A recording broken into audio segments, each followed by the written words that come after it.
Hey everybody, it's Alana Yvonne from Truly Great Life. Welcome to RAW DMC, raw, real, deep, meaningful conversations with extraordinary people who have stories that challenge, inspire, and transform.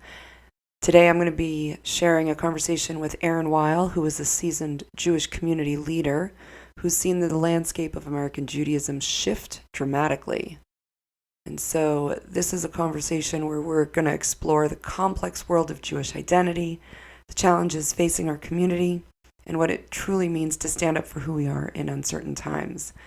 And this conversation isn't just about statistics or politics, it's really about the heart of what it means to be Jewish in the 21st century. So, buckle up and get ready for some hard truths, and let's dive in. Yeah. Thank you so much for coming on. I'm super, super excited for our conversation. And hello to everyone out in internet world. I'm just going to introduce Aaron for those of you who don't already know him. So Aaron, again, really grateful you're joining.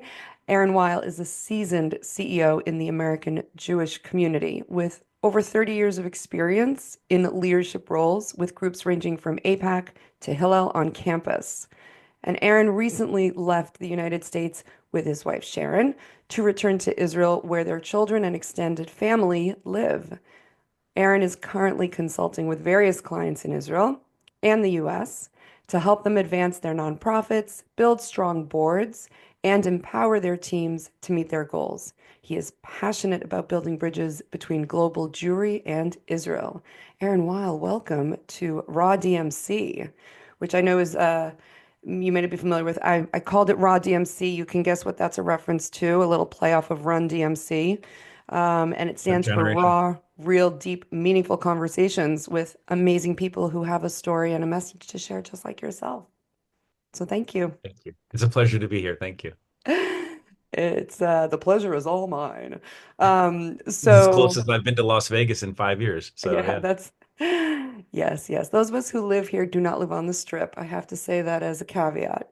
We live near the Right. There's a whole mountains. life outside of it. Yeah. There It's like is. living in Washington, D.C. People say, well, how often do you go down to see the White House? And I'm like, What? never.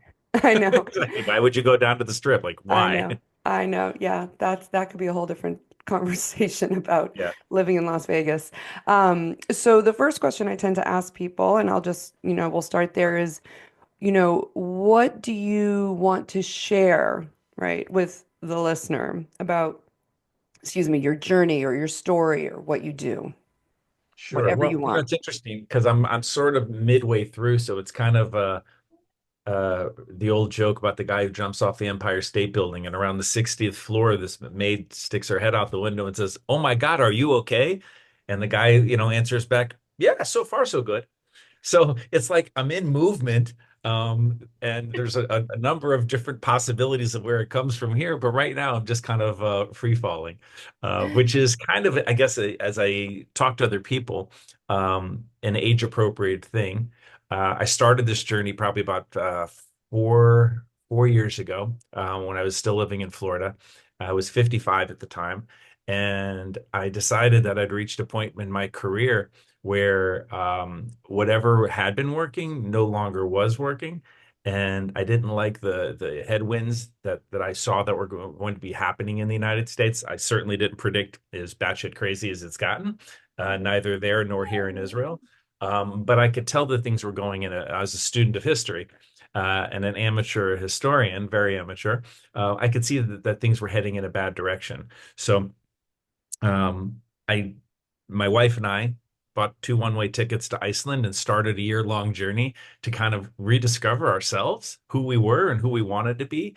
And, looking at this stage in our life, really probably looking at a fourth quarter of our professional career and wanting to really complete that at the height of our capabilities. And I've been very blessed and fortunate in the Jewish professional world, specifically in Hillel, where I had the very good fortune to work with two very different communities in building two Hillels that went from total obscurity to national prominence. And so once you've kind of been to that metaphorical Super Bowl, you kind of want to go back again. And so that's kind of where I'm at now. So it's like Where am I at and how am I at is kind of like a work in progress. I would describe it as kind of like it's halftime. So how are you doing? Well, we need to work on executing more. We need all the things that the coaches will tell you, but they don't tell you anything. That's kind of where I'm at. It'll all come out in my book. In your book. Okay. You're writing actively a book?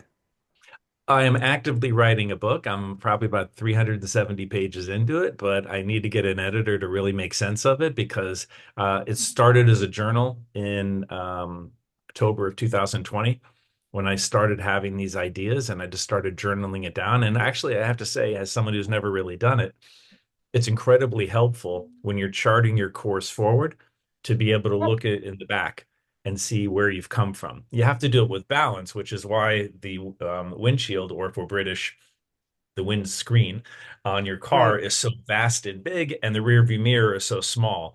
Right? It's the same reason that, quote unquote, we get two ears and one mouth because listening is twice as important as talking. So it's much, much, much more important to look at the future than it is to look at the past. But without that rear view mirror, of which you'll see no car that has no rear view mirror, Right. we need that rear view mirror to understand where we've come from.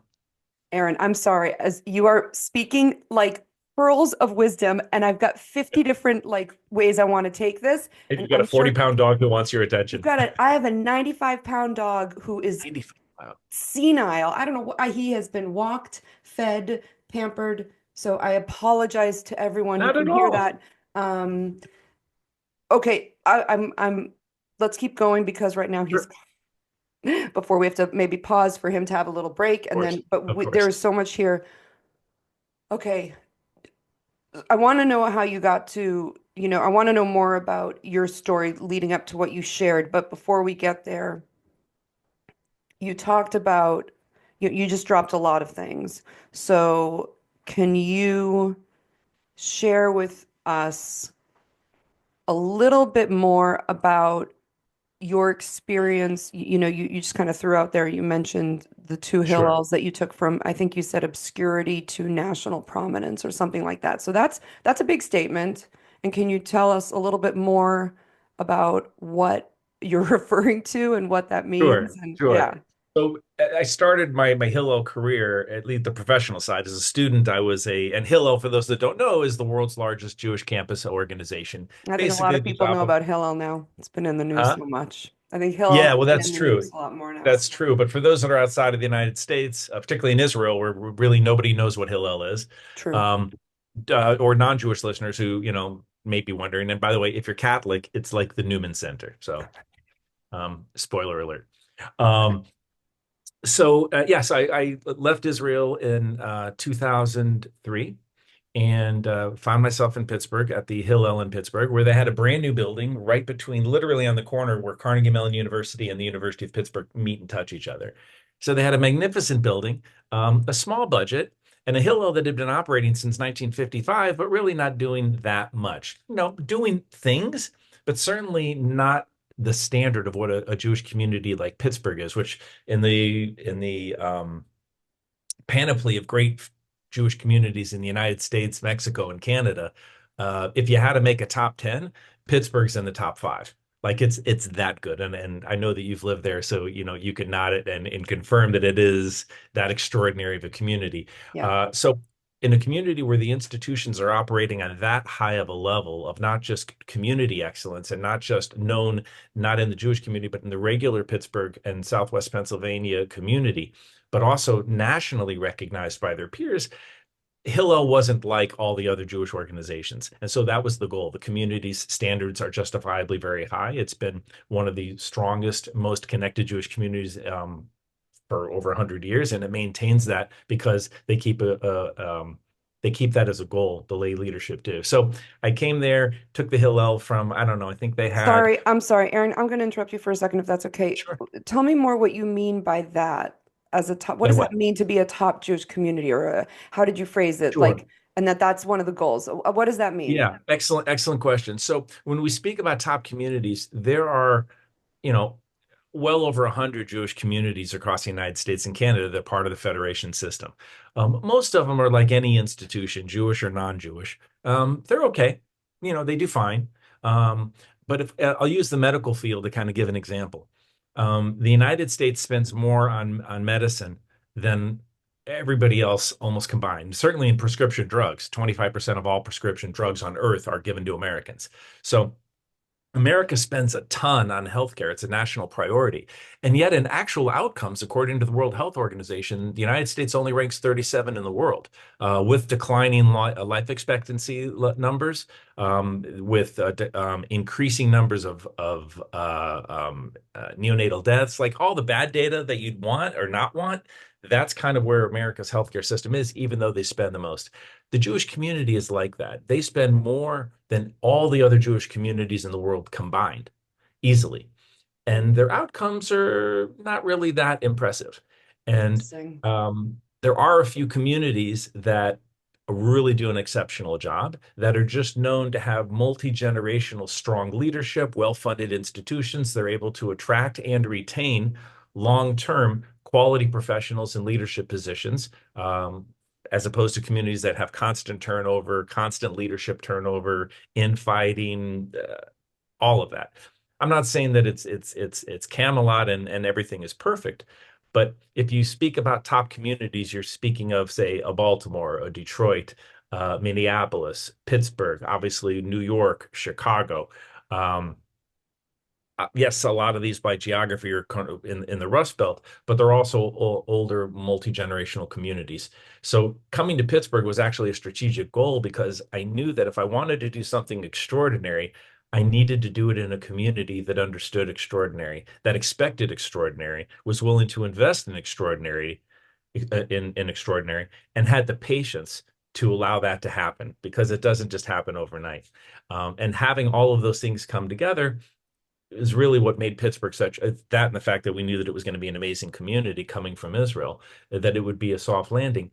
And that's kind of the reason why we came to that Hillel. And so taking a Hillel that, maybe had 30, 40 kids come on a Friday night, um, maybe had a $400,000 budget, no real reserves, no real investments for long-term planning.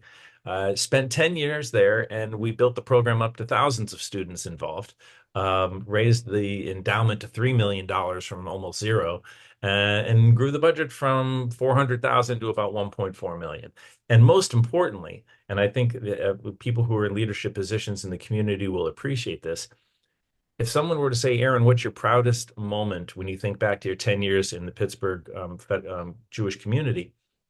The single proudest success that I have is that I was able to locate and to hire my successor and set him up for success, to the extent that he's now been there longer than I was, but that the institution itself has had 21 uninterrupted years of leadership. And Wow. I think you can judge an individual and an organization by what happens when a great leader leaves. Because I believe the responsibility of a great leader is to find their replacement, train them, set them up, and have the systems set up to support that person to do even better.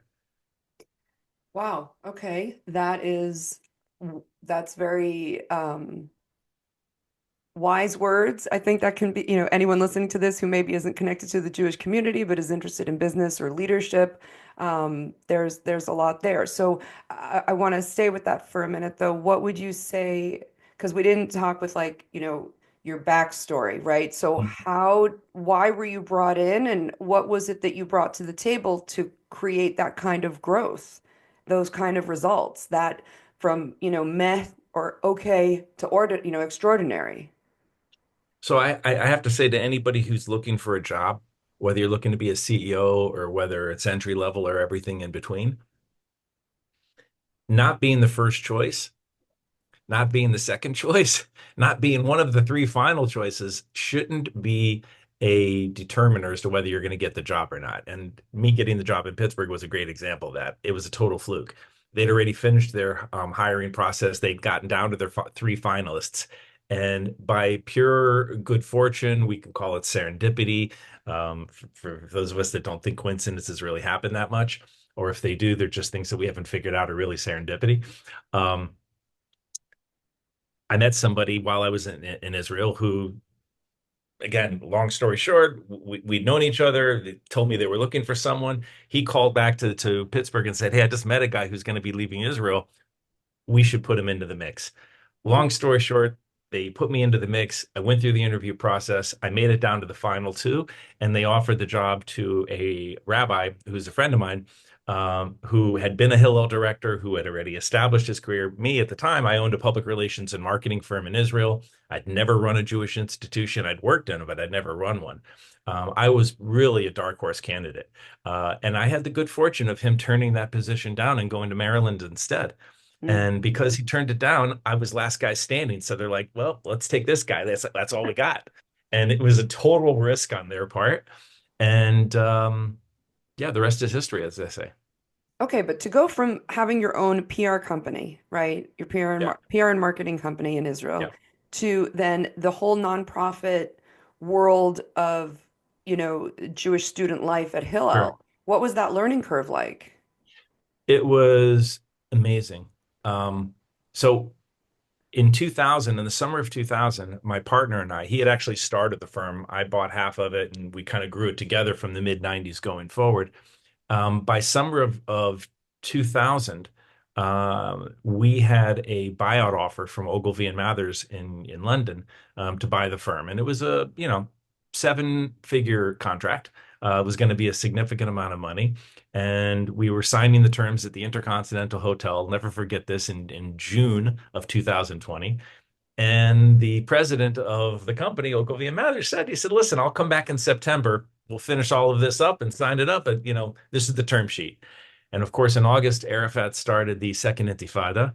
And September became October, became November, became Mm. all next spring, became next November. And of course, within a year, about 4,000 companies in Israel had closed their doors. Our Oh, company wow. was one of them. And so when all of that happened, it was really like cold water. Like for anyone who's ever built up a business and had it crumble in your own hands, it's a tough, bitter pill to swallow. So going to the nonprofit world was wonderful because I instantly understood one very important concept about nonprofits. It's like a bank. If you owe the bank $100, that's your problem. If you owe the bank $10 million, that's their problem, right? So if you've got a business that's going down, that's your problem. Unless, the bank has $10 million that you've borrowed from them, then it's their problem.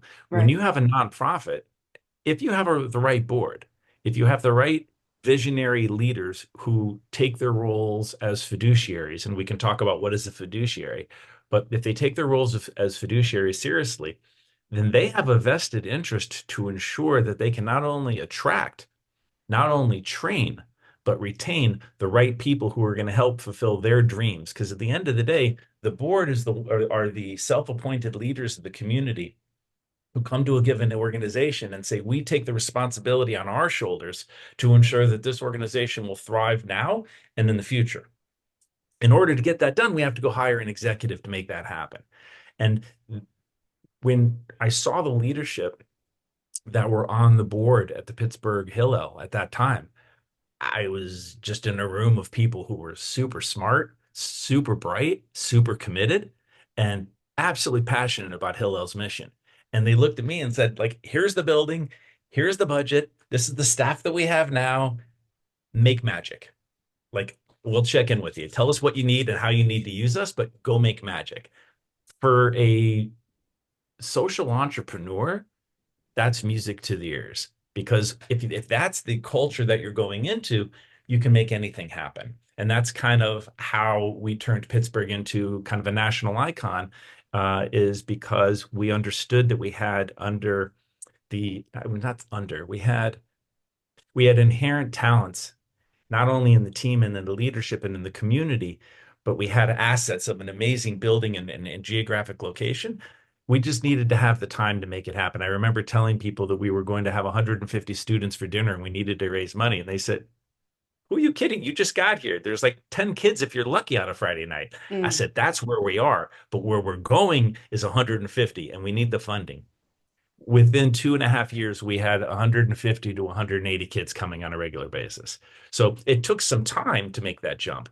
And to give you an idea, 150 to 180 kids is a huge number out of, say, a population of 2,000 kids. Like that's a significant number. When I talk to our colleagues at the Newman centers, whether it's, Pittsburgh or other communities, I would complain. I remember I had a conversation with a guy in Florida who was the largest, I think the second after Notre Dame, or it's the largest Catholic population on a college campus, University of Central Florida. So he and we had offices right next to each other, and we were kind of sharing problems. And I said, "You don't understand. I have 6,000 Jews on this campus, and I'm lucky if I get 200 of them on a Friday night." Mm.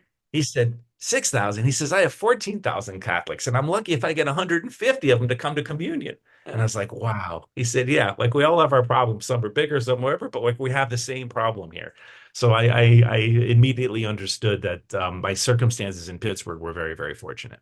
Does that answer the question? Sorry, that was No, I mean, long-winded. yeah, very quickly, just because I don't know tell me what you mean by, or what it means by fiduciary.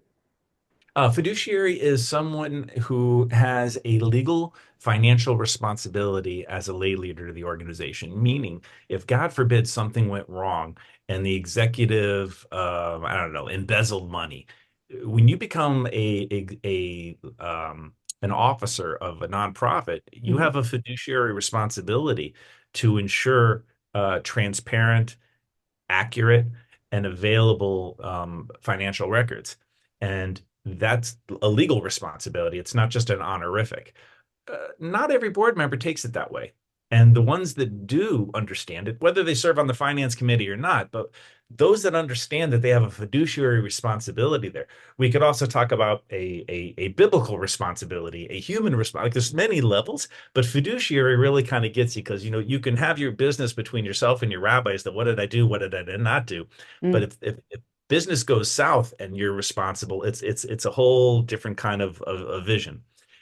So having board members who see themselves as fiduciaries is very different than a board member who comes to a meeting to rubber stamp an agenda that they maybe looked at and maybe didn't. Um, and events at the meeting are already decided. They just need to go there and nod, and then they go home and tell their friends, "I support this organization. These are the meetings that I go to." They get to Which, schwitz. yeah, and I find that those boards and those organizations tend to be less dynamic, less impressive, and less sustainable over time. So But that's why I get excited about people who like take their responsibility seriously. so are you saying And that, this? by the way, sorry, is the Yeah, no, big no. difference between a company and a nonprofit. Because when you're a company and you're going down, hey, you're on your own. Like you Mm. sink, you swim, that's on you. Hmm. When you're the leader of an organization that has a strong board of directors, you've got all the assets that you need right there. I remember there was a guy who ran out of Chicago, something called the Electronic Intifada, and along with this guy, his partner, Norman Finkelstein. Um, Obviously engaging in all the things that Qatar's paying for now. They were doing it then, fomenting violence and a extreme Islamic fundamentalist purview, which I say extreme to differentiate that from normative Islam, right? There's normative Islam and then there's extreme Islam. So this guy was promoting activities that were just not okay. And I called him on that, and he decided to sue me because there was an article in the Jerusalem Post, and so he said this was international defamation and da da da da da. So I called the chair of my board, who happened to be a lawyer, and said, "Oh my God, what do I do? This is terrible." Within 30 minutes, it was taken care of. There was a letter of cease and desist, and that was the end of the conversation. When you're on your own, you're on your own. But when you're the CEO of a major institution in a community with a serious board, it's the difference between what they call an MP and a YP. An MP, that's my problem. A YP is your problem. And a good CEO's job is to make sure MPs don't become YPs. But when they do, it's really, really good to know that it becomes a WP, or I should say an OP, our OP. problem. Yeah. Yeah. You down with OP? No, sorry. All right. Wow. Okay. So it sounds like Pittsburgh was like all the right ingredients were there, right? You were in the right place in the right time with the right opportunity, with the right people, with the right support. Right. I'm sure there were challenges in those 10 years as well, but it sounds like overall it was the cauldron that set you up for success, Yeah. that you then had the ability to set up your successor, right? Mhm. For success. You mentioned that. Yeah. So help me understand because you moved on to another Hillel, right? Another. So can you talk a little bit about Sure. why would you leave such a great setup? So there, in shorthand, there's two kinds of CEOs. there are those who are the visionary change makers who come in and really either dig the hole, put the pylons in, pour the cement, and create the foundation. Um, or they come into one that's totally broken and they have to pull everything out and rebuild it up again. And then there are those who, when all the systems are just working and everything's fine, but the person who created it for whatever reason is moving on and there's a need to bring in new blood, but not to change anything, but just to kind of keep the lights moving, make sure that the payrolls are getting done, right? They're administrators and they're very important too. So um, I had become, after 10 years in Pittsburgh, I had made the innovations that I was going to make. I had made the changes. We had reached the tops. Like there really wasn't that much more for us to do. We'd even doubled our market size. Instead of doing 18 to 22, we were 18 to 30-year-old. So Oh, we were interesting. winning national awards for the programs that we did for people who were out of college but just before marriage. But the only way to get bigger was to move into young married couples or high school kids, which was clearly not the Hillel mission. So I needed Right. a new canvas to paint on. And a gentleman from Florida, from Orlando, who'd originally come from Pittsburgh, was touring the country looking at Hillels, deciding to build the largest Hillel in the world, at a university no one's ever heard of, in a community nobody's ever thought about, um, at a place where nobody was asking for that kind of a Hillel. We're talking about literally a $60 million, 600,000 square foot facility with 600 luxury apartment units. Like unprecedented. Well, that as a social entrepreneur was hard to say no to. And while Orlando was not on the top of my list, particularly after coming from Pittsburgh, as a Jewish community that I really wanted to jump into, the opportunity to build something on that scale was really, really hard to resist. I would even say it was irresistible because I took the job. Right. Um, Pittsburgh is one kind of community. Let's talk about a different kind of community. So, Orlando just did a community study of maybe 5 years ago. Yeah, maybe 5 years ago. And in that study, and it was like a $250,000 study, it was a serious study. They found that there are approximately 36,000 Jews in Central Florida, of whom, with a margin of error plus minus 4%, somewhere between 1 to 3% connect to that community.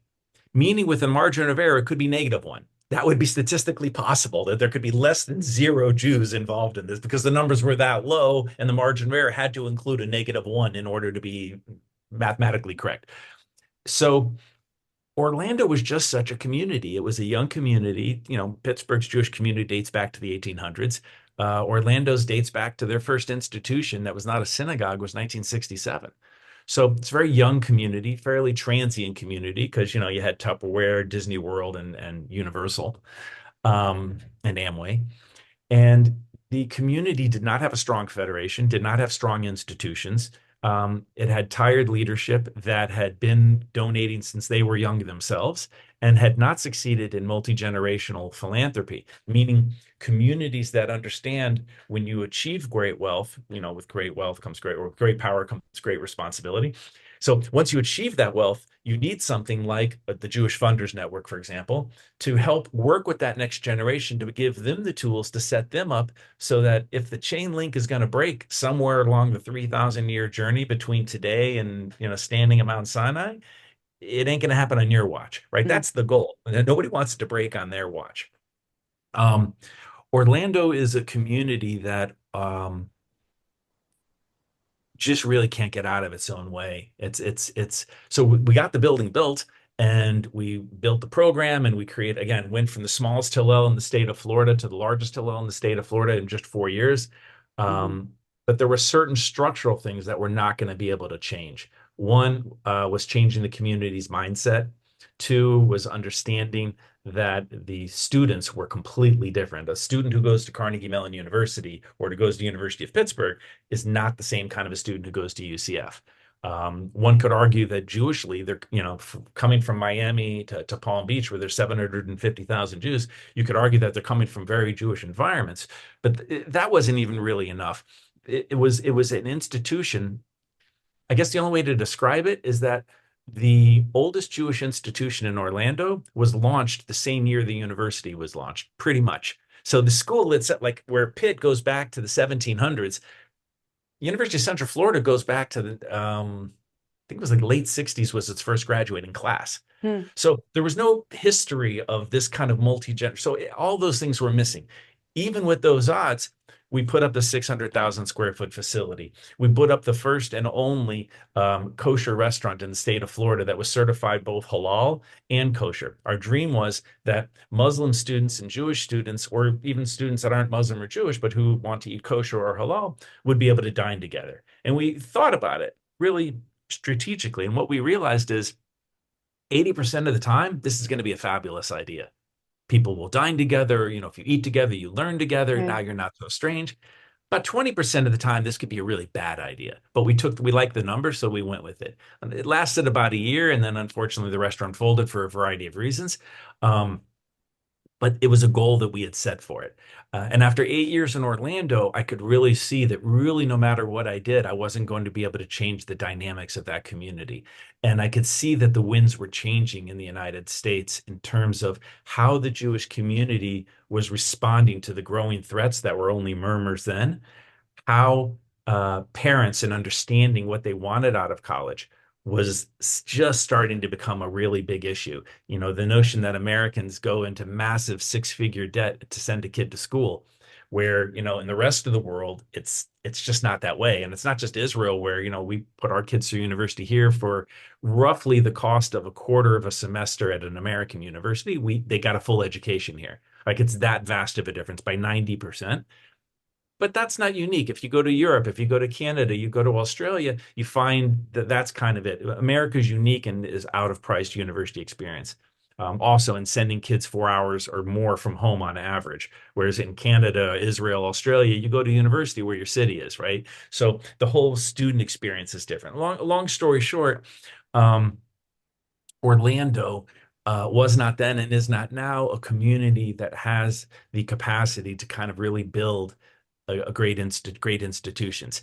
And it's not just the community, but it's also kind of the culture. And I saw that because it wasn't just Hillel. I saw with multiple organizations in the community and leaders who came in and left. Where Pittsburgh, on the one hand, is a multi-generational community that is absolutely committed to excellence. It demands it, it expects it, it invests heavily in it. Hmm. But as it invests, it expects those results. Orlando is kind of like the Wild West. You do what you do, nobody really complains, nobody really argues, nobody expects anything wonderful. And if you're doing something wonderful and amazing, there isn't a sense that people want to invest in that. They want to feel good, but that's not the same thing as investing. Hmm. And I did not see that that was a community as a community prototype that was going to be able to achieve the kind of results that I wanted to be able to produce. And so after 8 years, my very supportive wife um, took the gamble with me, and I quit my position at Hillel, just finishing 18 years with Hillel. And we sold the house and bought two one-way tickets to Iceland and started a journey to go explore. Well, okay, if we can't do it here, where can we do it and what do we want to be? Okay. So can we spend a little more time talking about Sure. this experience? Because I think, oh man, you have such a unique experience. I don't know how many other Hillel directors there are that have been at a community like in Pittsburgh and then at a community like in Orlando for that length of time. I don't know what the turnover rate is like for directors or people, lay It's usually professionals. 2 years, sometimes 4 years. 10 and 8 is very, very unusual. In fact, in Leading Edge, which is the number one organization that kind of measures the quality of for workers in the Jewish community in the United Okay. States and Canada, I think there's something like over 5,000 organizations that participate in their survey. And so, we've been doing this in Hillel for years. And overall, the Hillels that I've led were in the absolute top 10 for staff retention and for employee satisfaction and for support for the leadership of the organization. We were in the top 10 in Hillel in absolute terms, and we were in the top 10% nationally of Jewish organizations of any background. Same with Orlando. So that's kind of to differentiate. There are external things that you can do to measure the success and the viability of the team. Okay. So let's bring it forward. I know you've been out of the country now for a few years, but just Yeah. staying on the topic of Jewish communal leadership, Mm. can we talk about where things are at now? I mean, Sure. there's I have some notes here, but the challenges that you dealt with, the challenges that you saw, the differences that you saw were totally before obviously October 7th. Right. And there's been this awakening in part of the American Jewish community since October 7th, not all. And Hillel has come under, Hillel has been in the news here, Yeah. and identified by some as this like organization that I don't see it as what it's being accused of. So it's just really interesting that you were there for almost 20 years in as things were leading up to where we are now. So, not everyone has the privilege of being in a community like Pittsburgh, right? Not everyone, not every student, not every family Right. has the, privilege of living in a community that has the resources that you described. And so there, I think there's just so much going on, and I don't really know which question I want to ask first, but taking it to where we're at as, being here in America, in the American Jewish community post October 7th, with your perspective through the lens of your experience as a award-winning, successful, Jewish communal leader for so long, right? And now that you're in Israel, which we'll talk about your experience in Israel, but what would you want to say to our listeners or discuss about American communal life post October 7th from your point of view, or however you want to, you know, So broach the topic? I would say that in the largest sense, nobody really can comment on it now. Um, sure, there's talking heads and there's experts and there's consultants and sociologists who are examining what's going on and looking at various data. I really think it's going to take a generation to really look back at this time and analyze it and understand what happened. While we're in it, what I can say, what I observe is, and I want to say this with humility because I have colleagues who have pointed out, look, you've been gone 3.5 years, things change, right? It's been a volatile 3.5 years, so things aren't exactly the same as you remember. And I get that. So I want to put that out there that some of my comments may appear as someone who's kind of on the outside. But I want to preface by saying I've been out 3 years, but I was in it for closer to 30. And it's not like I left and went to the moon. I've been going back and forth working with clients in the United States and in Israel, and I've still very connected to the college campuses. So it's not that I'm totally removed from it. So with all of that said, and recognize that nobody can really tell you what's going on, I'm going to attempt to answer the question and tell you what I think is going on. um,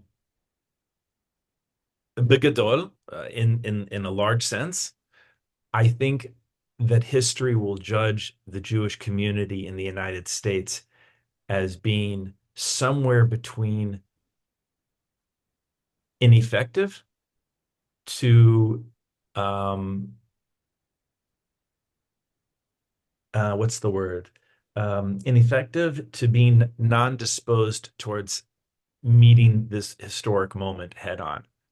I think that history will look back and see a Jewish community that um, was fat, Sorry, was can you repeat that one? Just what you the, said the, again. the history will look back and judge the American Jewish community at the beginning of the 21st century as lacking imagination, focusing on the wrong issues, and most egregiously, naively believing in the permanence of a temporal situation.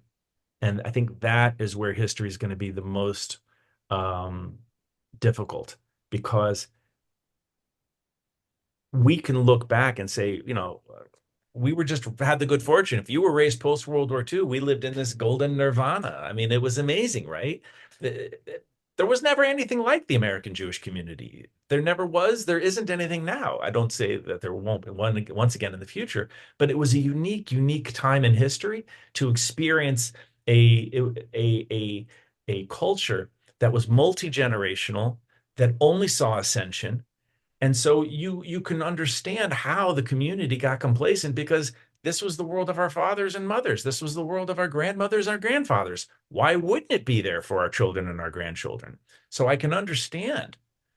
Plus, the community, particularly right around the time Newt Gingrich started stirring up the waters, and then that brought in Obama as a response, the community was very headstrong in a good way about creating something, a new flavor of Judaism that we'll call Tikkun Olam, right? Tikkun Olam doesn't exist in the Torah. It's not a Jewish way of life, but in America, Tikkun Olam is everything. It's almost like this is the Reform movement, which I was born and raised in the Reform movement, so I can say that.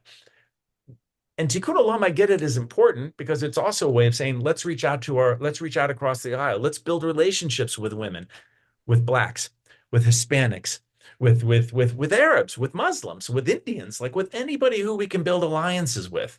And we will be there for them, and they will be there for us. And as we marched with the blacks in the 1960s, and we helped build the NAACP, and we marched shoulder to shoulder with Dr. King, Mississippi Burning. Three of the four people who were hung from a tree were Jews, right? Two of them from Pittsburgh, right? So and I don't, obviously there is no women's movement without Jewish women, right? If you go all the way through history, they were not just the suffragettes, they were the leaders and the innovators in the second and the third waves of feminism, right?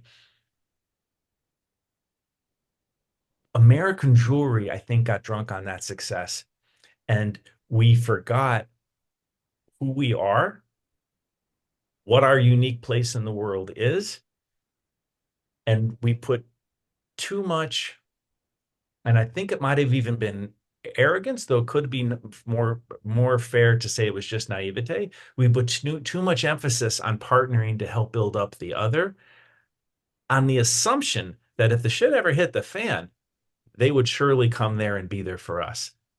And on October 7th, we got a wake-up call that nobody saw coming, where the black community didn't really care too much about what was happening to us. It didn't care that blacks in Gaza who were taken from Israel, they were true African, right? They weren't African American, they were African Israeli, but they were African. Didn't care. Women, girls were raped. The women's movement didn't care about that because those were Jews. And as we learned from that famous former, thankfully, president, I think it was it was Columbia or it was Penn. Well, either one of them, they both got fired for it. That attacking Jews, it depends on the context. I think that's what her comment in What front was of it? We had Congress was. Harvard and MIT. Yep. It Yeah. depends on context. Well, once you say that hatred against Jews, it just depends on context, but you could never say hatred against blacks or illegal immigrants or women or gay people, right? That would never be permitted. But if you can contextualize and say there are times where it's okay to attack a Jew, to kill a Jew, to rape a Jew, well, now we've entered into a different world. That morning of October 8th, where we all of a sudden saw Black Lives Matter in several cities. Chicago's is one of the more famous ones because it's one of the largest chapters. Put out T-shirts with those Hamas terrorists crossing from Gaza into Israel to commit mass. I mean, there's no other word for it, genocide. Um, that was hard. That was really hard to see. It was hard for me, who built coalitions in community and on campuses with women's groups, with Black groups, with Latino groups, all these groups. This is what we did in Hillel, only to find that they really weren't there for us. They were, very happy to cash our checks, very happy to accept our support to go use our resources to go to Congress and to lobby. But when the shoe was on the other foot and we needed the help, if you were to ask the majority of Jews in America today, who's going to hide me? And Jews ask this question, who's going to hide me? I don't think the answer is I'm going to my liberal progressive friends.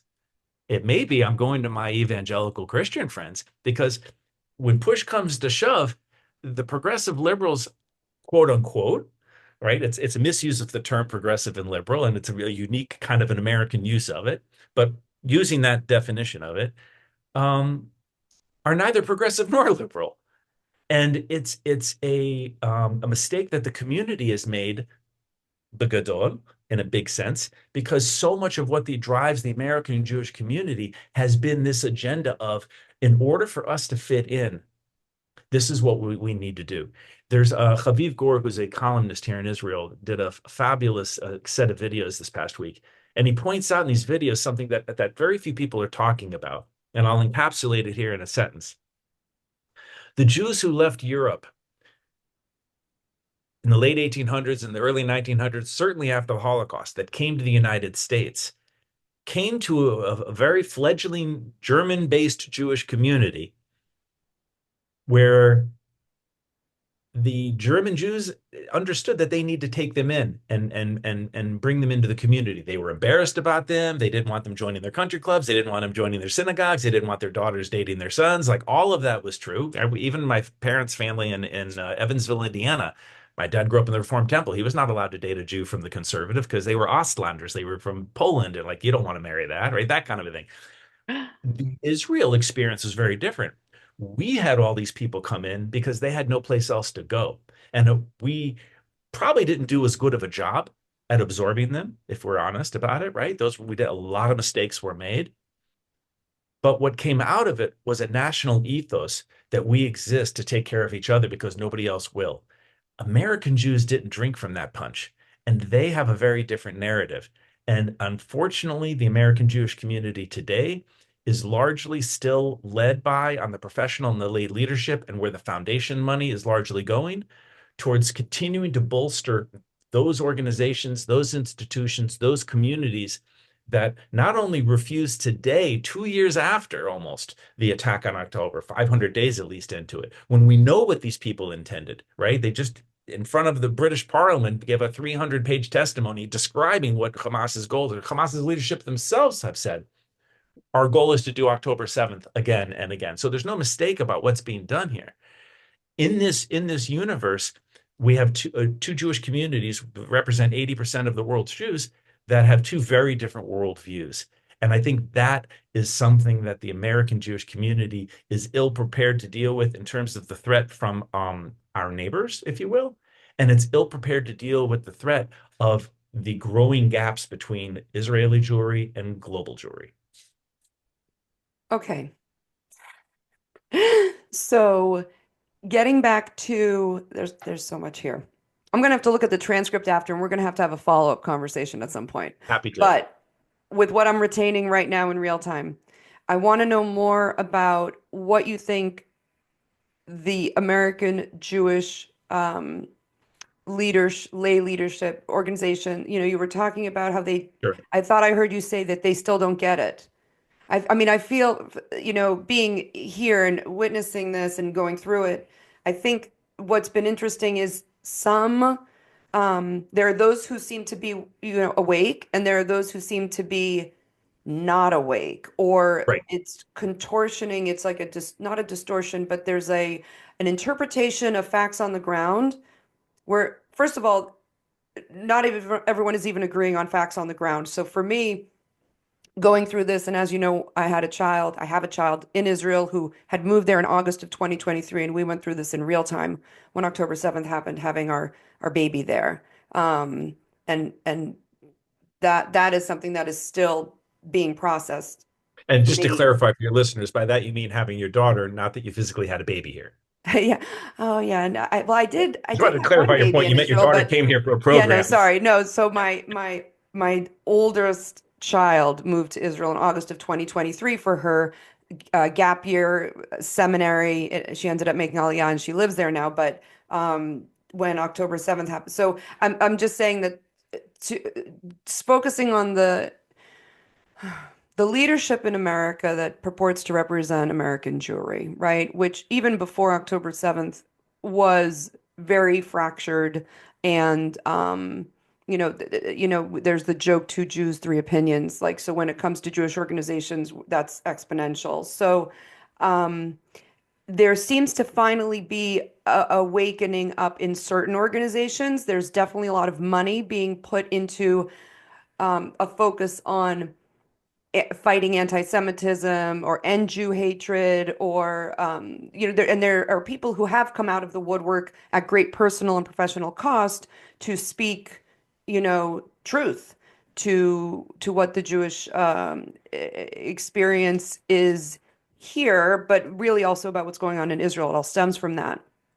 And what's mind-blowing is that there are still those who either don't feel connected to it, right? Who just don't see this as impacting them. And it's to your point that, in Israel, there's the ethos of we take care of each other. And yes, mistakes were made, but it is a place where, and the army, the IDF plays a big role in this kind of melting pot, or everyone, it's like the great equalizer on some level historically, where if people were able to go through the army, then that's a way to integrate into the society. And that was a way for especially people coming from certain regions in the world, that was an opportunity.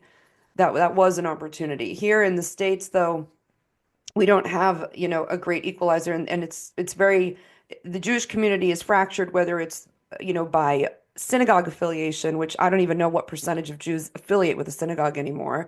The experience on college campuses, the experience people are now having in work. There are organizations that have come up for different industry, for Jews in different industries because of anti-Semitism experienced in the workplace, right? So different things are coming up finally, but obviously just like an iceberg, right? Just like anything, it's not like it just happened. It's not like this is new. There's been a lot growing under the surface, and now, if you will, with the catalyst of everything since October 7th, certain, it's like, in times of challenge, where do you fall on the side of taking action, not taking action, identifying, not identifying? And it's a process. I mean, for me to even be having these conversations, it took me almost, a year to even decide to be very out there with my Jewish identity and Israeli identity, and to incorporate it into my work and into this podcast. But from the leadership, you were saying that there, the concern about how history is going to look back on the American community. And I'm sure if people are listening to this, they might take umbrage with that, or they might have issues with that, or questions about that, or Sure. get upset by that. So tell me more about what you mean by that and why you mean that.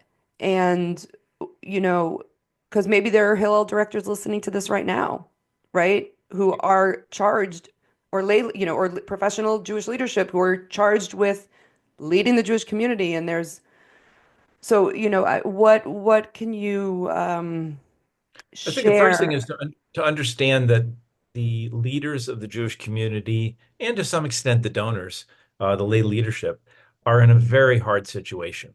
It doesn't matter at this stage to say it's hard because you brought this on because of bad decisions. No, you can't say that, because they did what they did with the knowledge that they had at the time, and the prevailing winds that were blowing guided them to drive the ship in the way that they had the winds. Like that history cannot, it would be unjust to judge them for why didn't you see this coming? Because nobody saw this coming. I actually will That take, being said, I will, that would be a whole different podcast, but I don't agree with that. okay. Okay. And I say that as a preface to what I'm about to say, because Sure, it would be unjust and unfair to say that the whole community got it wrong. sure, There are examples of, even in the Hillel world, of Hillels that are doing really incredible stuff. But it's also fair to say that if you did not go on offense, you were left with defense. And if all you're doing is fighting on defense, it is exhausting.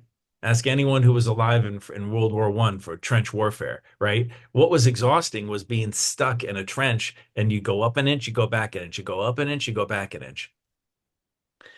The American community is on the back foot, and a lot of its great leaders and great resources are spending tremendous amounts of staff time, community time, and precious Jewish dollars to defend and to secure, rather than to go on the offense. To me, the notion that we're going to go fight anti-Semitism, the number, Robert Kraft put up $1 million to go fight anti-Semitism. And on the face of it, he gets a lot of attention. Wow, he gave $1 million, which, Robert Kraft, $1 million is not whatever. But it was more than anyone else did, because he was the only one. That's why we're talking about Robert Kraft, because it's not like there were 25 other ones that stood up and said we need to do this. The notion that we were going to solve this problem financially, that Mm. if we throw our resources we've used in the past, which is money and good brains, we're going to beat this thing, was to me the equivalent of the Tower of Babel. Why did the Tower of Babel break down? Because everybody was working to build a tower up into the heavens that was going to be greater than God. And depending how you want to view the Torah, God's like, okay, no, now you're going to have 1,000 languages, and you're not, and it's going to be a lot harder to build your tower next time. A community that is through its own actions, lack of focus, whatever the reasons you want to give them, forced to be on the defense, can't at the same time plan an offense. And so we have tremendous amount of resources being redundantly committed. We have a climate initiative. There's a great climate's very important, don't get me wrong. But the amount of money that the United States Jewish community is spending on climate change compared to fighting anti-Semitism, I'm not sure they're on the same level there. Now you could argue, well, one, they're both they're both big issues. You're not going to solve the environmental problem by throwing money at it, and you're not going to solve anti-Semitism by throwing money at it. So what will solve the problem? Having a a very different approach to what's going on in the world is where it starts. I can't tell you, well, if they only did this, then it would be fine. Because anybody who says that either lacks the money or the personal ability to make it happen, because it's easy to say it, it's harder to make it Sure, happen. Put sure. that out there. That being said, what holds back the American Jewish community from fighting this battle is the same thing that held the Poles back in World War II from fighting off panzer attacks from the Nazis. When the Nazis invaded Poland with panzer tanks, Poland, it was the last great charge of cavalry in history, but the Polish cavalry charged the panzer tanks. Now, obviously, you know, things fared badly for the horses when they were charging against tanks, but it's what Poland had, right? American Jewry today is fighting this battle of anti-Semitism with weapons and ideologies that were forged in the fires of the 20th and the 19th and the 18th centuries, really going Hmm. back to emancipation. That community, almost like the Jews who were, in my opinion, like the slaves in Egypt, is going to have to undergo a period of introspection, like the 40 years in the desert. I hope it doesn't take that long. But I'm almost certain that the Jews who were donors or leaders who were going to change the table, not end anti-Semitism, because nobody gets to end that, but change the table so that a new kind of Jewish community comes as a response to what's happened. They're not born yet. They're not in our day schools. They're not in our summer camps because almost no Jew goes to those places anymore. Jewish day schools are closing, not expanding. Jewish summer camps, they're wonderful. They do great work. All of our kids had amazing experiences in Jewish summer camps. And yet the number of Jews who send their kids to summer camps is this, right? So we can produce great things, but the number of people we're impacting is very small. And this goes back to the American predicament. Can can it be after October 7th? Can the American Jewish community recover its prominence? History will tell. But we do know this much right now, 500 something days after the massacre of October 7th, is that the community is still not figured out what it needs to do. It has to deal with education. It has to deal with parenting. It has to deal with community values. It has to do with returning to Israel as a bipartisan issue. There's many things that have to be done. And yes, to the credit of those who call themselves progressives and liberals, yes, it does require us to build relationships with the others, but it needs to be rebuilt. It needs to be done on true, I'll use the word quid pro quo. We will be there to back you. We've demonstrated that. We will now expect and demand that you do it in return. The days of Jews just writing the checks and sending it in because please like us, please accept us, that needs to come to an end. Our former allies have made it clear that they were never going to do it. And they not only are opposed to it now, they'll give you reasons why they're not going to do it. Then us continuing to throw our money and resources in hopes of them somehow liking us and accepting us is going to be equally elusive in terms of success. So, it sounds like you're describing what some call, the good Jew. Don't hurt, What's a good have you Jew? heard this? Like, the idea of like, I'm the good Jew, the Jew that doesn't offend. I'm the good Jew, the Jew that, just like me. I don't like Israel, or I'm not this, or, I'm this, that, and the other, and I'm the good Jew. And, so there's something going around of I like, used to well, have students I'm on not that. campus who Yeah. would come to me and be like, I was like, "Oh, do you go to Hillel?" Or, no, no, no, I'm not a good Jew. I don't do that. And Oh, I'm that's a like, well, different kind. Yeah. No, not let me that kind of good Jew. differentiate good Jews and not. We don't have that concept. There aren't good Jews and bad Jews. That's a Christian concept, I know. right? Yeah. Whether you go to shul or go to synagogue or go to Hillel or Chabad, that doesn't make that act doesn't make you good or bad. We don't have good or bad. We have Yetzer Hara, Yetzer Tov, another conversation, Yes. but we don't have that belief. That being said, you're onto something really important. The Jews in the United States, for very real reasons, that let's face it, this is the dream of the grandmothers and grandfathers, was for them to be American. Because what they were leaving behind, if you look, I had this colleague of mine who was at Ukraine, Hillel, and she showed me her identity card, and it had like the equivalent of a J stamped in her ID card. Yeah. So I said, what did that mean? And she goes, well, we were not allowed to study Judaism. So we had no idea what we were as Jews. But once that was in your card, you couldn't get a job here. You couldn't get a job there. You couldn't live there. Like it was restrictive. So we don't know what being Jewish means, but we know it doesn't mean something very good. Somehow, after 70 years of the greatest acceptance Jews ever had in history, ever, anywhere, where Jewish influence in every part of society was just the doors were open everywhere. My God, they were having Passover Seders in the White House in our lifetime. Like, what is that? Somewhere along that path, I think we Hellenized, and therein lies the problem. We're too close to Passover to talk about, the Hanukkah story, but to It's me, never that's too what it late to comes talk down. about Hanukkah.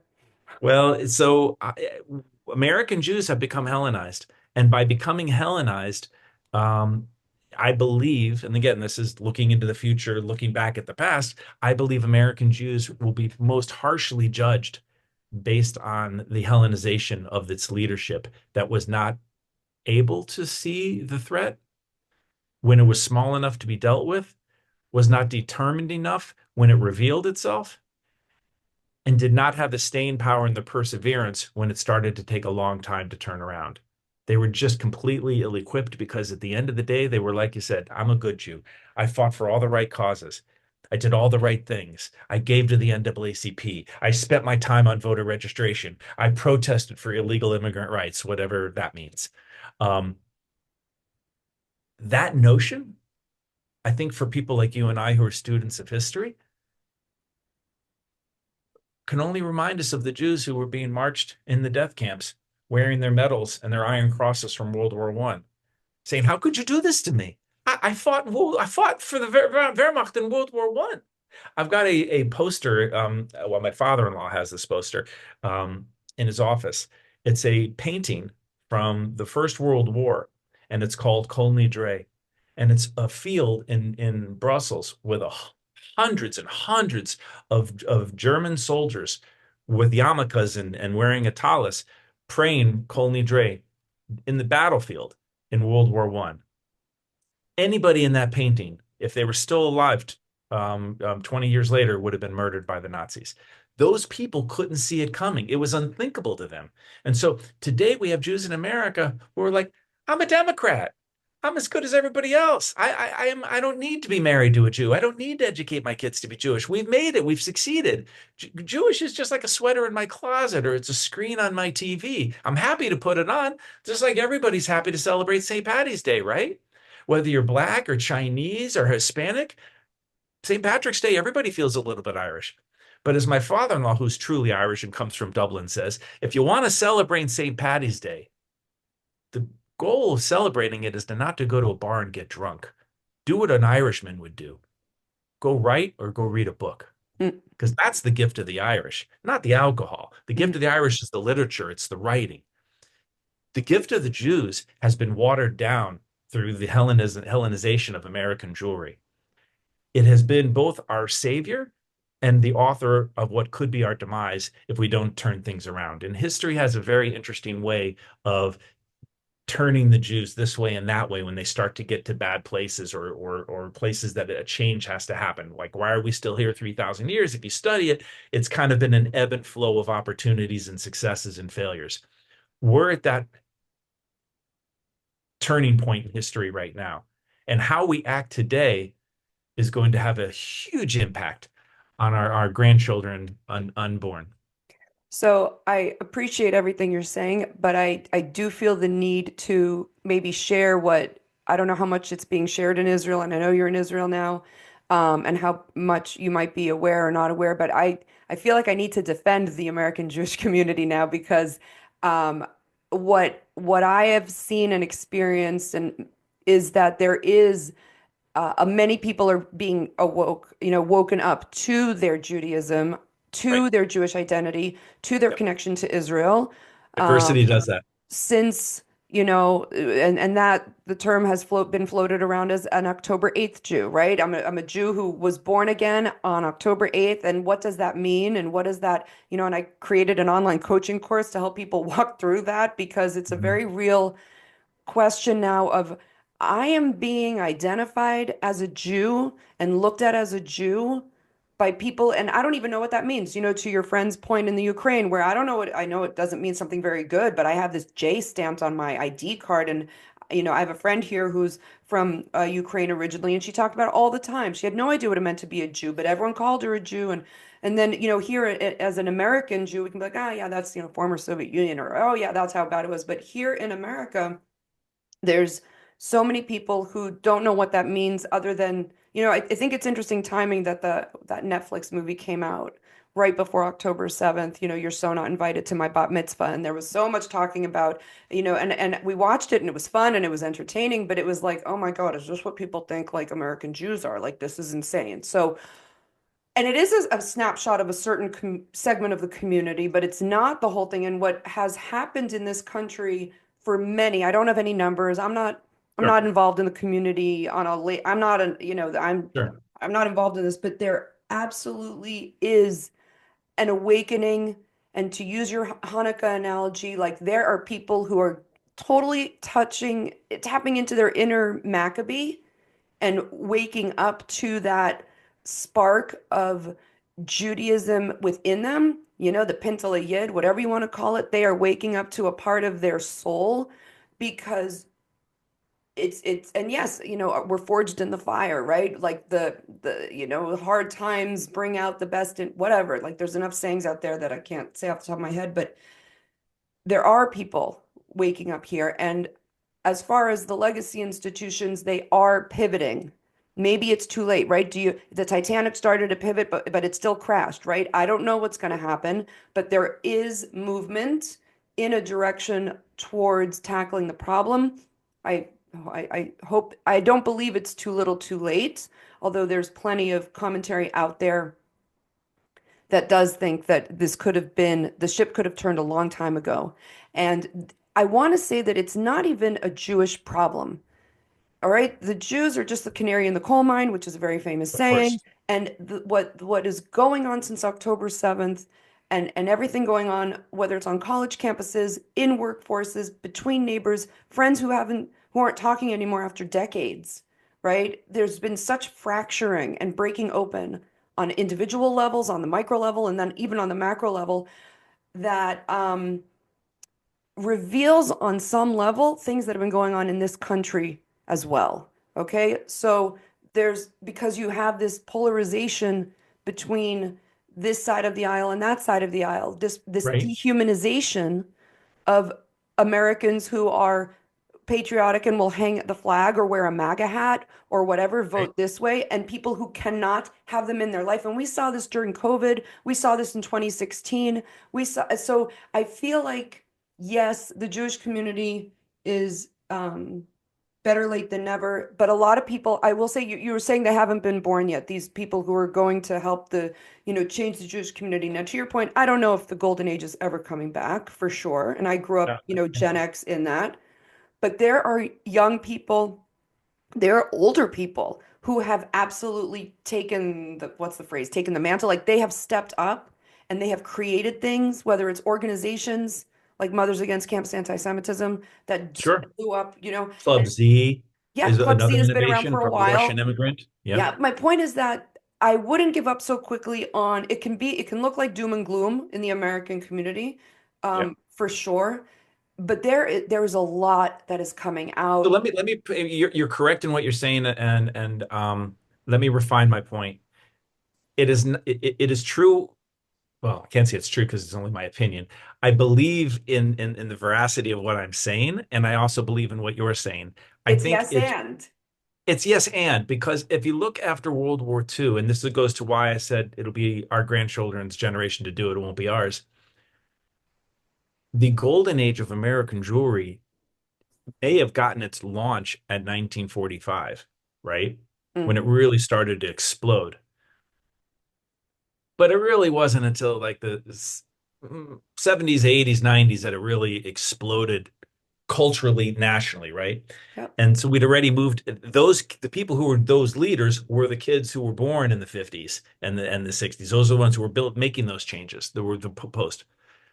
But when we look back to the generation that did things during the time of the Holocaust, yes, there were those Jews who marched with their medals into the ovens. Yeah, but there were also partisans. Yes, there were people in the United States who just like, hey, I got a job to do. This isn't my fight. And there were others who raised money. There were, Bugsy Siegel, terrible Yes. mobster. He did very bad things, but he also made sure that certain shipments of farm equipment got through the unions in the heart in the on the docks to make sure that that farm equipment could get reassembled as tanks and guns and bullets. So different people make different responses. My comment about American jewelry is that the institutional side of American jewelry, in my opinion, is still a 19th-20th century collection of institutions and organizations and ideologies that will need to evolve itself in order to be relevant to a new generation. It is not just because of October 7th. COVID has eviscerated the concept of a synagogue. There's not a synagogue. There's a couple, right? We know them. We could talk about BJ in New York City, and we could talk about, 92nd That's Street B'nai Y, right? Jeshurun. Yeah. Mm-hmm. B'nai Jeshurun, right? Mm-hmm. But what do these institutions have in common? I recall years ago there was a Hillel guy in New York, and he said, "I have a program where I get 400 people a week come into my program," and everybody was like, "Oh my God, none of us have a program of 400 people." What he didn't tell us is that the two buildings, his building and the building next door, were all Jewish. They were two skyscrapers. So when he had a event in the building's lobby where they had a club room, that just meant the people took an elevator to go to it. There was no impediment. Where if you tried that exact same program in Milwaukee or in Las Vegas and you've got to drive 30, 45, 50 minutes, an hour and a half to go to that program, the numbers don't add up. So the American community is going to have to take a reevaluation of itself. A few other things that have happened here. Let's not forget the fact that in the last 15 years, Israel surpassed the United States as the largest collection of Jews in the world. In the next 15 years, we'll not only have a larger Jewish community than Israel, in the next few years, we're going to have more Jews living in Israel than in the entire world diaspora combined, right? If you look at the data in Israel, our birth rate is positive. We're the highest birth rate in the OECD. The American Jewish community, much like everybody else in America, is a shrinking community. It's not the same as Russia or Japan, but it is not a community that's bigger. Best data that I can show you is 1965, the year that I was born. There were 2.2, 2.3, sorry, no, there were, let's see, there's 350 million Americans, 360 million Americans today. So I think there were 200 million Americans in 1965. Then there were close to 6 million Jews. If we've gone from 200 million citizens to 360, and we still have the same number of Jews, something's wrong. Mm. When I was a college student in the 1980s, we talked about somewhere around 400,000 Jewish college students. That's the number that they use today. Now, how can that possibly be?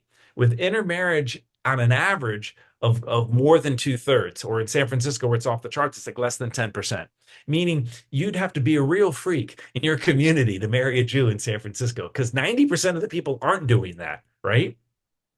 So in the United States, you have a community that has multiple issues to wrestle with. The big band-aid we're pulling off is October 7th, but you've also got a track of assimilation that's been happening for years.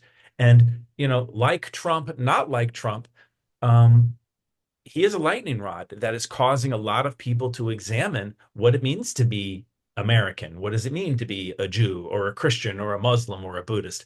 All of that's going to have to get renegotiated. And you're correct. There is a new generation, that October 8th Jews, but that group of October 8th Jews are largely younger, and they're going to have to grow up, get through college, have their jobs, make their careers. It's going to take time for them to find their voice and the money to back that voice. But we see it's already starting to happen. So you're correct in saying, hey, there's a lot of different things happening in this kitchen. It's not just the main course. There's a lot of other things happening. I'm pessimistic on the United States because it has so far to fall because it rose higher than anybody ever did. So it's going to look like the drop is more precipitous. You know what I'm saying? If England goes through the same thing, we won't notice it as much because, it's England, right? But in America, it achieved something that no one in history had ever done before. The Jewish community itself, right? They deserve to give themselves credit for what they built. It was unprecedented. That world of our fathers, if you will, to quote the book, is gone. And I don't think it's coming back. And we need a generation of people who are going to answer not only that question of what do we mean to ourselves before we can talk about what do we mean to the other, which is a huge question because American Jews are amongst the most uneducated Jews on the planet. How are we going to relate to Israel? A small bit of data. Um, a recent survey, I forgot who put it out, showed that of people who are age 35 and younger, 85% of them get their main news source is social media. Yeah. Okay. You're going to have a very interesting worldview if you're getting most of your news from social media. Now look at Israel, people who are under age 35. What has their experience been? Well, since October 7th, you either were a victim of an attack, knew someone who was a victim of the attack, had to put on a uniform, had your spouse have to put on a uniform. And by the way, we've had wives and husbands go into the army and grandparents stepping in to watch kids because they both have reserve duty, right? So Yeah. here, kudos to our men and kudos to our women who both of them are doing this.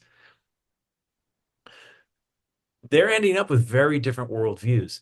The Israeli Ministry of Education has done a deplorable job of educating Israeli Jews to understand what are American Jews.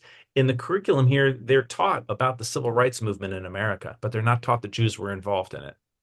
Think about that, right? Now think about the poor quality of American Jewish education. How pick any country you want that has Jewish day schools and Hebrew curriculum.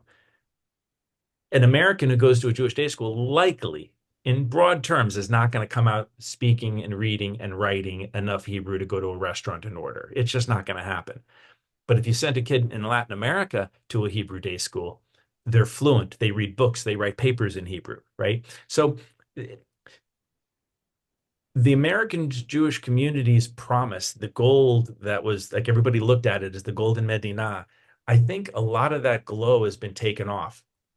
October 7th and what's happened since then really tarnishes it a lot. Not because they're all guilty, the opposite. There's a lot of responses, but the responses, I don't think history is going to judge the responses as sufficient to the time. And that cleavage is where the change is going to happen. It's bad for us, but that cleavage is what's going to drive the tectonic shifts that are going to happen that will create the earthquakes, which will make the new mountains of communities that are going to rise from this. I don't think we're going to see it, but there has to be a response to this. And you're correct that there are organizations and individuals, professionals and lay leaders who are investing in dynamic change. The best example I can give you is Sandy Carden, who has created something called Global Jewry, where he's put together Jews all over the world who are in leadership roles to do one thing, to talk to each other. Hmm. The strength of the Jewish people is our ability to rely on one another, period. We find ourselves in a challenge right now where that is not the understanding of the American Jewish community writ large. There are pockets in the American community believe it, but there are other pockets that think this ain't our problem. We didn't sign up for this. And that has to be addressed because the Jews that went into the concentration camp were not just the ones with yarmulkes. They weren't just the ones that had a Torah in their hand. They were also the ones who were clean shaven, ate pork chops, licked their fingers on Yom Kippur as they ate the pork chop. and could not understand how, not even speaking a word of Hebrew, with names like Werner, right? They still were sent to the death camps. It blew their mind. They couldn't see it coming. Is going to have to go through a very similar kind of a how did this happen? And I think that we're very fortunate, as painful as this is, the old Chinese proverb, it's also in the Talmud, like, may you be born into In interesting interesting times. times. These times are creating all kinds of responses. Some of them are useless. Some of them are inspiring, some effective, some less so. America's got it all. Like everything about America, it's got everything you want. It has all kinds of responses here. What I was saying in the negative about America that I'm not hopeful is that the response that I was hoping for and the change that I was hoping for did not happen as broadly or as sustainably or as impactfully as I would have hoped. But I'm not the arbiter here. I'm not the judge. I'm just someone who's known the community, been active in it in a leadership role for years, and standing from the outside looking in, saying, wait a minute, what happened? Where's the power that we built? Where is the influence that we built? And where communities are like, Pittsburgh, which elected Summer Lee. I mean, the woman's opinions, you have to question, is it anti-Semitic? Clearly she's anti-Israel, but has she also crossed into anti-Semitism because of her working with Rashida Tlaib and Ilhan, what does she call herself? Somalia's representative in Minnesota. I am here to do the work of Somalia, as she said in her words. So how did a community as deep-rooted as Pittsburgh find itself with a congresswoman who is so vehemently opposed to all that the Jewish community holds valuable? The community has to look at that. And that happened around the country. And the community has to examine how us creating these allyships didn't produce the results that we would have wanted. It didn't give us the safety. It didn't give us the protection. It didn't give us the mutuality, the symbiotic relationship that we hoped for. How might we do it differently going better? What standards might we expect of ourselves and of our allies going forward? These are the conversations that need to be had. Okay, so I'm going to ask you, and you don't have to answer, but I want to know, Aaron, if you were here in the States now, you lived in the States, what do you see needs to be done, and what would you be doing to help bring that about?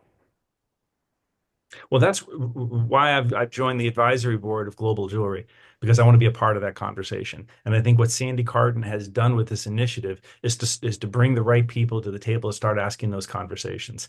Um, the question's a short one, but the answer's a long one.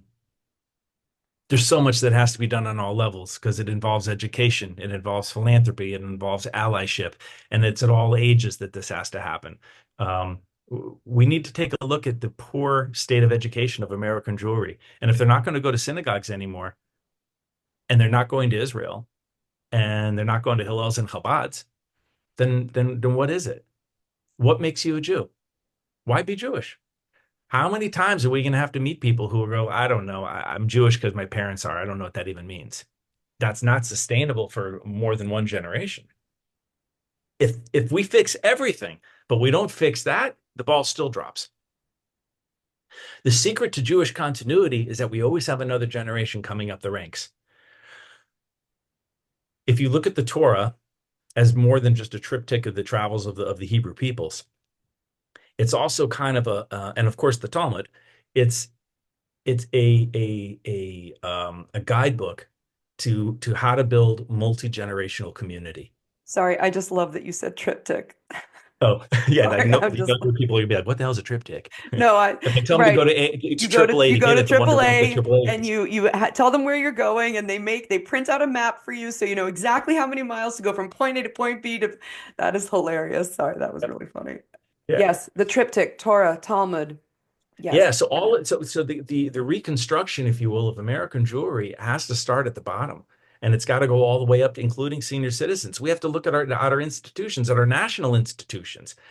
Right now, a big initiative in America is the Jewish Climate Exchange, and they want to get all the synagogues in America to move to solar panels. Oh, And really? and That's a Lana, thing? we don't have the technology on planet Earth in 2025. It hasn't been invented yet that can measure in such small increments how much change the climate would feel from every synagogue in America having a solar paneled roof. And yet millions of dollars each year are being spent on this topic, on Even something that is post so October small 7th? in the potential to improve the situation that it can't even be measured by any known technology. It would be that unimpactful that it can't even be its impact can't even be measured, and that's getting millions of dollars. It's not that it's not an important cause. Tikkun Hayam, it's the world's only Jewish organization dedicated to the ocean, right? Without the ocean, we all die. We think we get our oxygen from trees. We do.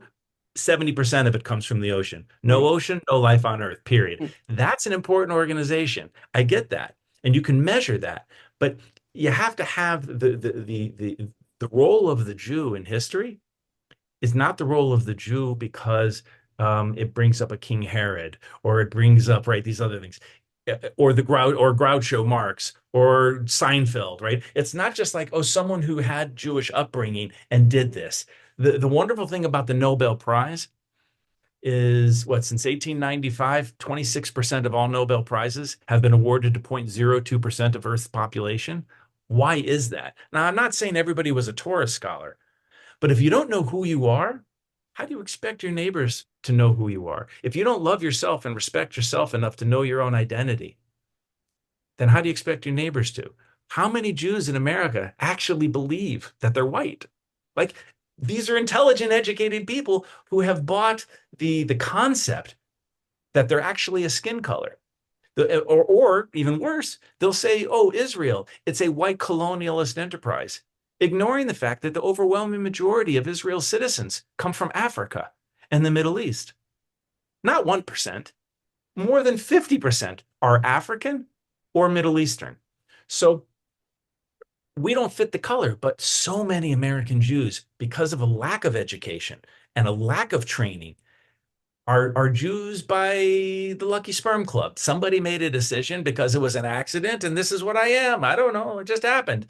It's nicer to be a Jew in America because of the Lucky Sperm Club than it is in Ukraine to have an ID card that says, Jay, don't know what it means, but I can't get a job with it. At Right. least in America, if you look at the polls, the most respected religion up until October 7th were the Jews. For years in a row, we've had this. Like, we've reached as much prominence as you could have ever hoped for.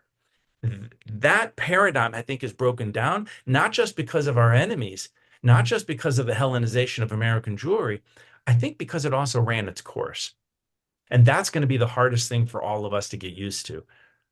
There will be a knee-jerk response to let's go back to what we had. How do we build it back up again? Rather than saying, this is where we are now, how do we go forward to something better? Because back includes all the mistakes, back includes the inadequacies and the inefficiencies. We need to go forward. And so I don't have a short answer. I can keep going with my rambling as to what's wrong with it. But I think the answer is it's on multiple levels, multiple players, and it's going to take multiple generations. I'd say the first thing is the doctor's oath. Do no harm. And that's where we really need to start taking a look at some of these national Jewish organizations. I'll call out National Council of Jewish Women because I know Sheila Katz, she's the head of it. Um, a bright professional, very capable. She alone in the Jewish world of women's organizations has taken a leadership role of standing up and saying, when a Jew is raped, no matter what her skin color, no matter what her age, it's rape, period.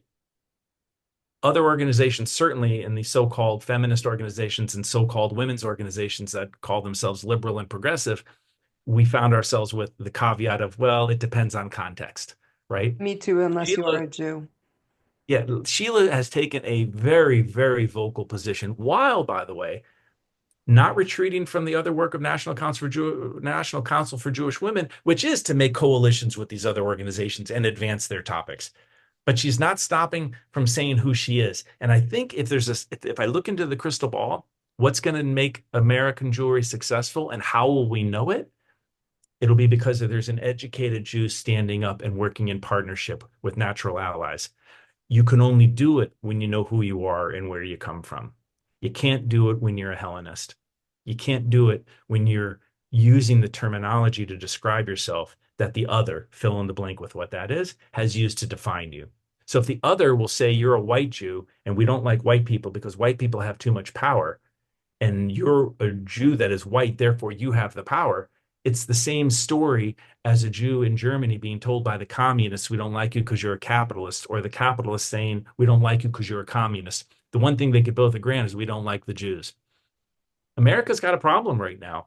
66% of the Democratic Party, registered Democrats, side more with Hamas than Israel.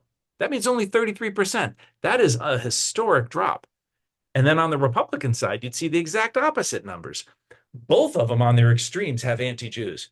But over 95%, maybe 99% of the attacks on Jews in the United States since October 7th have come from this side, not this side.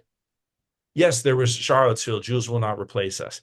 But that number doesn't even come into it doesn't even figure compared to FBI data on the attacks we're seeing on college campuses and in communities, which are largely, overwhelmingly, if not exclusively, near exclusively, coming from the left wing. Well, from the And Red Green to Alliance. address that, and it takes education, not just, hey, we need to educate others not to be anti-Semitic.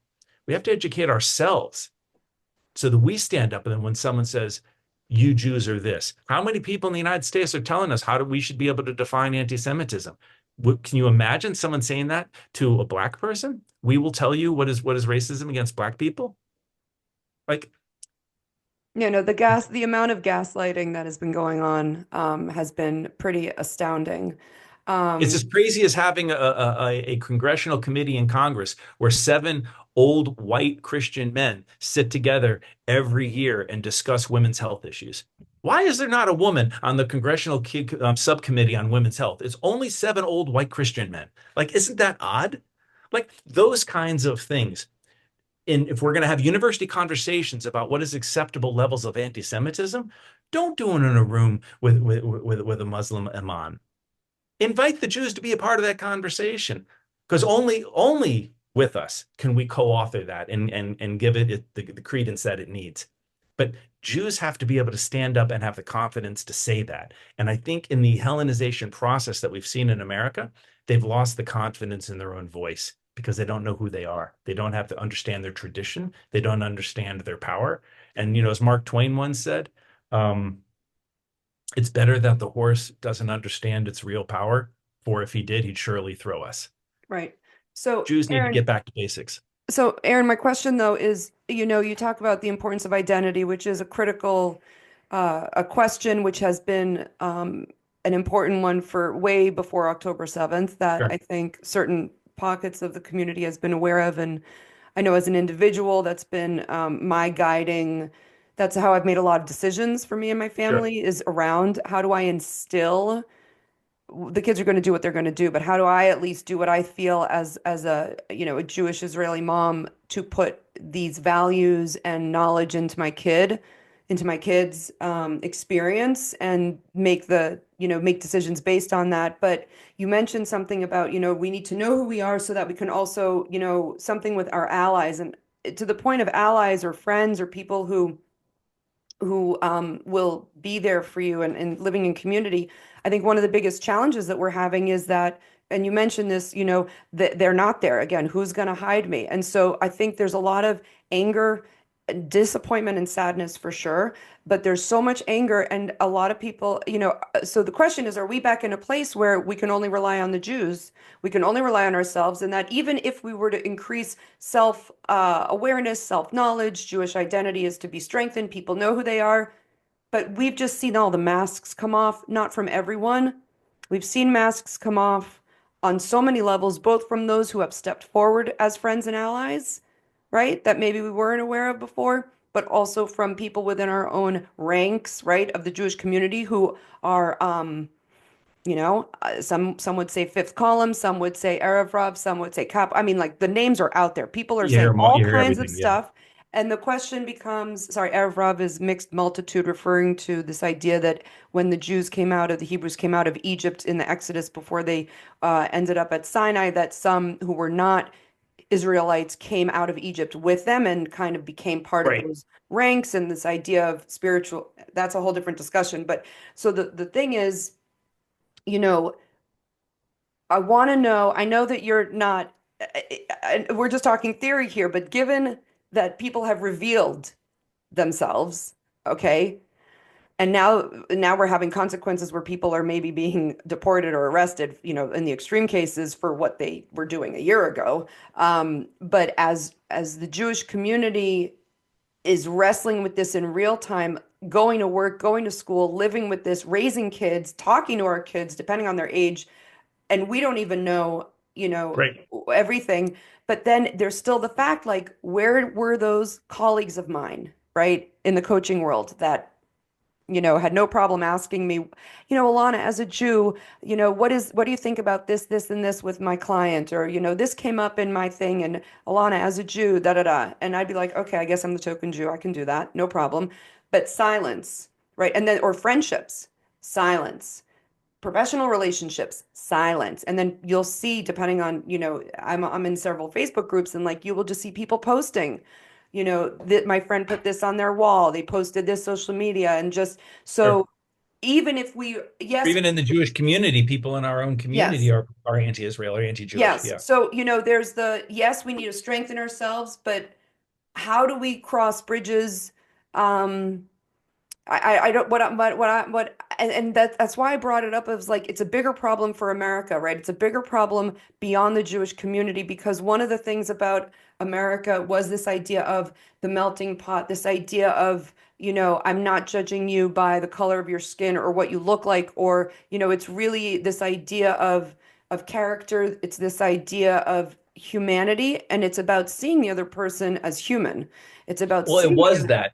It Woke was. changed all of that. Yeah. I mean, My the world's richest man is an African American, and the world can't handle it, but it's the truth. He's an African American, and he's got more money than anyone on the planet, and no one will recognize him as such. The America you talk about would have said, "Well, here's a guy who comes from Africa. He's obviously an African American." But in America, because of woke and DEI, he's not considered that. We have, the NAACP has scholarships for people who are African American. So we have a friend who's Tunisians and their kids are, Tunisian Americans, African, and they were told no, North Africa doesn't count. So we have another friend who's from South Africa, like Elon Musk. oh, And they said, well, can we get college scholarship? We're from Africa.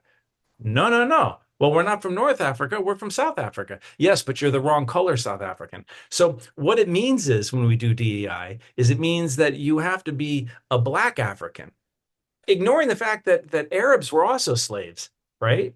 But they're not counted in that number. And so it's a convoluted problem that we can't answer, but there is something that we can do. And I think, Ilana, we have to also recognize, and you saw this years before I did. I'm following you. There are voices, and it will make a lot of Jews in America uncomfortable because Jews, like myself, have been voting Democrat since Roosevelt. That's just what we do. But we have natural allies that are Republicans. We have natural allies in the world right now. And I'll give you a great example. There's a big global anti-Semitism conference being held in Israel. And the president of Israel, who's neutral, is convening it.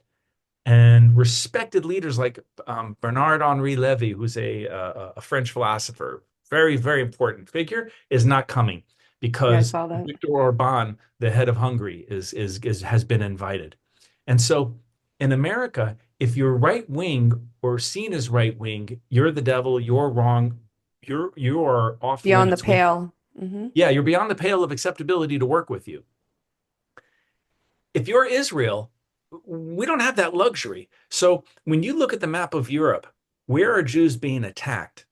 Hands down, it's France, it's Belgium, it's Holland, it's England, it's France. But you know where it's not? It ain't happening in Poland, and it's not happening in Hungary, and it's not happening in the Czech Republic, and I could keep going. But what is the commonality here? The commonality is that in Eastern Europe, where you have these strong right-wing governments, right? They're not allowing anti-Semitism. So you can yell at what was the party in France, Marie Le Pen. And Hmm. you could say, well, we don't want them to be involved in this because her father was a Nazi lover. Yeah, he was. And Le Pen's party was anti-Semitic. But the daughter has said, I'm not following that anti-Semitism. I have problems with Islamic fundamentalism, but my problem isn't with the Jews. And she came to Israel after October 7th. Now, we pushed them away and said, they're right wing, so they can't be a part of this, right? And so which didn't happen, by the way. We actually, these people are still invited. But who's disinviting themselves are people from the left because they won't sit in the same room. The American Jewry is going to have to go through a process of reevaluating who are our allies. Because if our allies were the same people who let us down on October 7th, what are we waiting for the next game? When there's another match that we really need our allies, do we really think that they're going to, is there anything that's changed since October 7th with those traditional allies that would make them come to our side? Because if you look at the right side, the world is changing. And whether you're looking at Geert Wilders in Holland or Viktor Orban in Hungary or in Sweden, and I could run down the list, there is a shift towards more right-wing governments. And it happens that all of those right-wing governments not only tolerate the Jews, but have good relations with Israel, putting the majority of the world's Jewish population in a place that, look, this is what our values are, but these are who our allies are. And it seems kind of odd because it's more comfortable to say, well, we go to this more liberal progressive branch. But on the liberal progressive branch, these aren't real allies. They're allies because we're invited into the room and our checks cash, but they're not allies in the sense of reciprocity. And so when you're going to have a battle and you have allies and you go to war, you need to know you have a real ally there. And the American Jewish community, as part of correcting itself, needs to understand where it went wrong and where it went right in terms of allyship. And it needs to raise the bar on what it expects. And if those groups don't meet that bar, then we as a community need to be prepared to work and build coalitions with those who do accept us. All of us, not just because we fit their agenda, but a complete Jew is a Zionist Jew. There is no separation. You can't rewrite the Torah and take out the 500 mentions of Jerusalem. You can't change the holidays and take out the mention of Jerusalem. You can't change the way that we turn towards Jerusalem. You can't change the concept that Jews believe in the rights of indigenous people to self-governance. The ending of British colonialism. Israel is the only example in the Middle East of decolonization, right? You can't change that history, but what we can do is educate a new generation to understand the inconsistencies and not seeing that history. Okay. So my head is like buzzing because I like have a question and then you say something else and I'm like, oh man, there's so many threads here. I And I want to, apologize, so I do have to get off after I the know, next. Yeah, I know. I'd love to have you come back on again. But my question is, yeah. so to your point, I think this is exactly what, you were talking about where the identity part is so important, right? When the center is strong, you can deal with what is happening. The problem, I think, is that American Jewry to some extent has not had that strong center of knowing who they are as Jews and what that means, to your point. And so then we're looking outside of ourselves. We're looking to the environment. We're looking to the political, right? So I think what we're having right now is this end result of so many American Jews identifying first and foremost as, for example, Democrats, right? Their It's like turning identity. to these freedom seders where they have seders to celebrate, to deal with illegal immigration. And they tell the Passover story as it's through the lens of illegal immigration. We have such a rich tradition in history. Why are we whitewashing our own tradition to try and tell someone else's story and insert ourselves into that tradition? This is the problem that I'm talking about. I'm not saying don't have a creative Seder. I'm saying the Passover story is a particular story. I use it as one example. We're never going to get 100%. We're never going to get all the Jews to think one thing. Moses couldn't do it. We're not going to do it. But our chances for another 3,000 years of being here and being relevant will increase in direct proportion to our ability to stand up, educate ourselves first, then the next generation, and to stand shoulder to shoulder. This is the Zionist dream, shoulder to shoulder with the nations of the earth, and say, "I'm a Jew. I stand here next to you. I'm no better. I'm no worse. I am one of mankind and womankind, and I have my rightful space at this table. You either see me and respect me with an open arm, or you get a closed fist. We bring peace. That's what we want. And if you can't give us that, then we have an alternative approach. Our goal, our mission on this planet is to build and to enhance. If given the opportunity, history has shown that's what we do.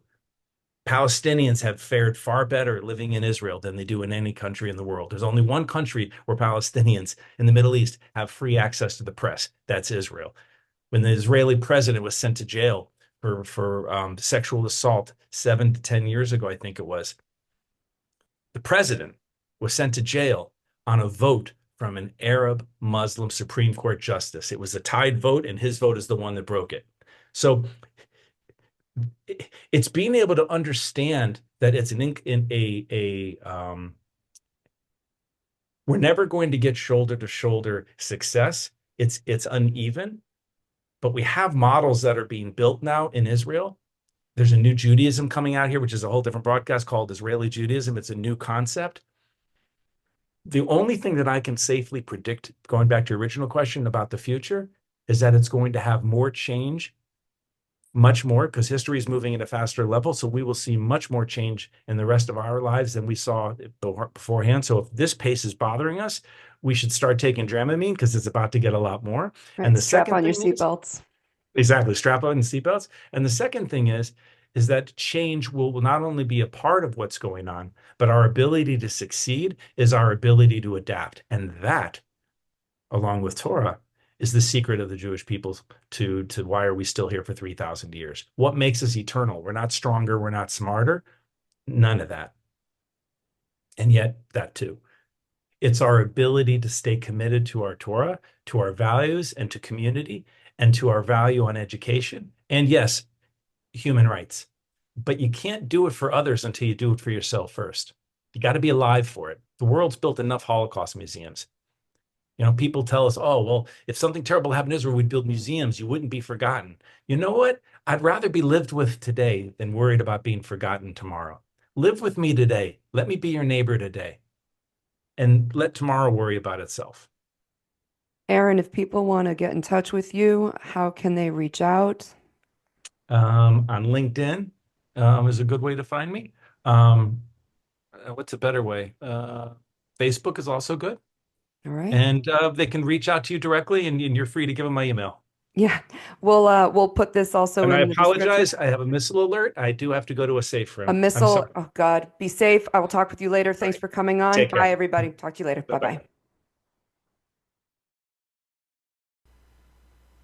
Wow, what an incredible conversation with a dramatic ending with Aaron Weil. So, if there is one thing I want you to take away from this episode, it is the importance of understanding your identity, your history, your community.